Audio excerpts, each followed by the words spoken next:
Lillard, step back three. Bang! Damian Lillard from downtown. And Portland goes up by 2.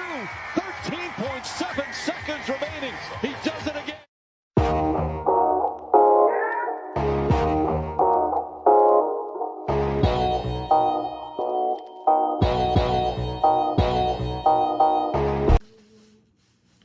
What's up, guys? Prince Sports here.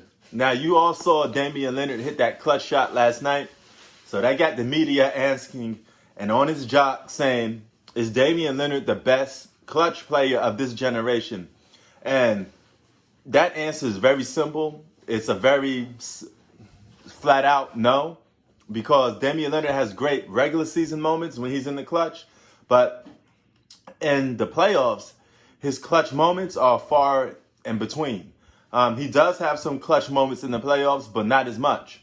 He actually has more situations where you could think about him failing. But the mystique, the narrative around it is that he's just lights out clutch basketball player. I would say this: Damian Lillard is a great clutch player. He is that. You know, he does take shots that a lot of people don't have the guts to take, or kind of afraid to take because they think they'll be benched for taking these shots. But this guy will host up a 35-foot shot, you know, from the parking lot to try to win a game. So he is fearless. You know, it's Damian Lillard, Dame Dollar, you know, Dame time. I would give him that. Now, I would give him the title of probably best clutch player right now in the game. I would give him that.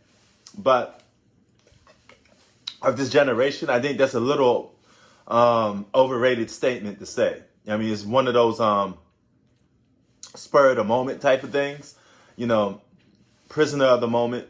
And I think that's what a lot of people are when it comes to Damian Lillard and his clutch ability. But make no mistake about it.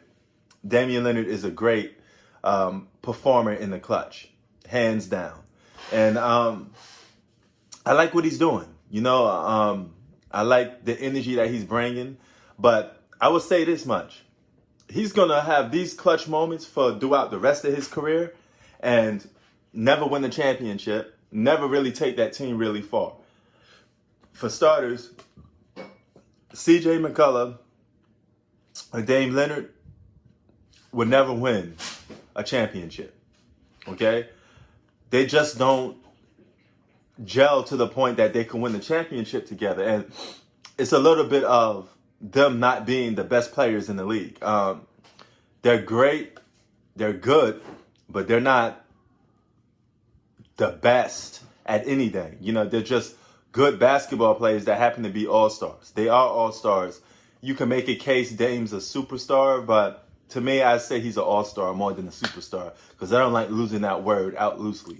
But they would never win a championship with both of those two guys being the number 1 and 2 option. Damian Lillard is a great number 2. I don't think he's a number 1 option. You still need a franchise player for the Portland Trail Blazers. And Damian Lillard can't be that number 1 guy. He's not going to win the championship with him being the number 1 guy. I'm sorry. You're going to need another guy in there. And C.J. McCullough, I will have to say they got to move him. You know, if they don't move C.J. McCullough, you're going to have to trade Dame Lillard. You know, get rid of him. Or tell him, hey, man, we're going to put you on a team that you could compete with. You know, imagine Dame Lillard with a guy like Giannis. That's a good combo. You know, because you could give the alpha rights to Giannis, but let Dame be like somewhat of the closer, the guy that could shoot. I mean, it'd go back and forth to who people would think is the best player on the team. But I think Giannis would make a good fit with Dame Dollar, but not C.J. McCullough. So he should ask for a trade in the long run. But he's happy where he's at in Portland. And he honestly believes that he could win the championship in Portland. So keep banging at that door, Dame. You may actually win one day, but you won't win without a trade going down. That's my belief. So, Prince Sports out. Peace.